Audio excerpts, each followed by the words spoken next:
सभे मगहिया भाई बहन के बुलेटिन काका के राम राम आथिन मगहिया खबर में सुनते देश दुनिया के खबर। तेलंगाना में प्रधानमंत्री नरेंद्र मोदी कहल का कि ई बेर चुनाव में दोसर दल के हो जाए सफाया। भारत और नेपाल के बीच बिजली संयंत्र के अंतिम रूप दिल गए। एसी चेयर पर एक्सक्लूसिव श्रेणी में किराया में 25% के कैल गेल कमी।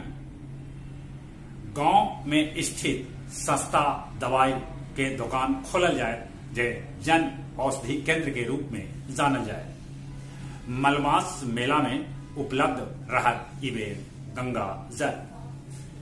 दिल्ली गांधी शांति प्रतिष्ठान में मनावल गए मगही अंतर्राष्ट्रीय सम्मेलन 2023। साहित्यकार डॉक्टर हरे राम सिंह और कृष्ण कुमार भट्टा के ई अवसर पर डॉक्टर राम प्रसाद सिंह सम्मान से सम्मानित कल गए। जांच होवे से अब स्कूल में गुरुजी के संख्या बढ़े लगा।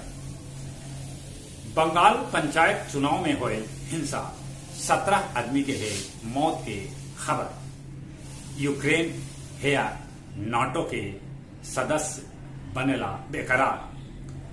परमाणु अवशिष्ट मामला में जापान पर भड़कल दक्षिण कोरिया। ईरान के एगो थाना पर हमला कैल गेल जेकरा में 2 सिपाही के हो गया मौत। नीदरलैंड के प्रधानमंत्री गठबंधन टूटे पर दे सका था अपन इस्तीफा। गया जी में रिजर्वेशन क्लर्क दारू पी के यात्री सभी के साथ कैल मारा पीटी। तपोवन कुंड के कैल जाए काया कल्प। निहाल गए बाढ़ पार्षद लाछो देवी 1 साल के अंदर 3 बेर गेलन जेल। टेकारी के संडा गांव में कैरन से माय के बचावे में ओकर 2 बेटा के जान चल गया। अब कुछ खेल के समाचार। इवान जोकोविच विडंबन के चौथा दौर में पहुंच गया। जन्मदिन पर देखल गेल धोनी के पशु प्रेम वो कुत्ता के साथ मनौलन अपन जन्मदिन। सिंधु और सेन कनाडा ओपन के सेमीफाइनल में जगह बना लेलन। एशेज सीरीज के तीसरका टेस्ट के तीसरका दिन बारिश में घुल गया।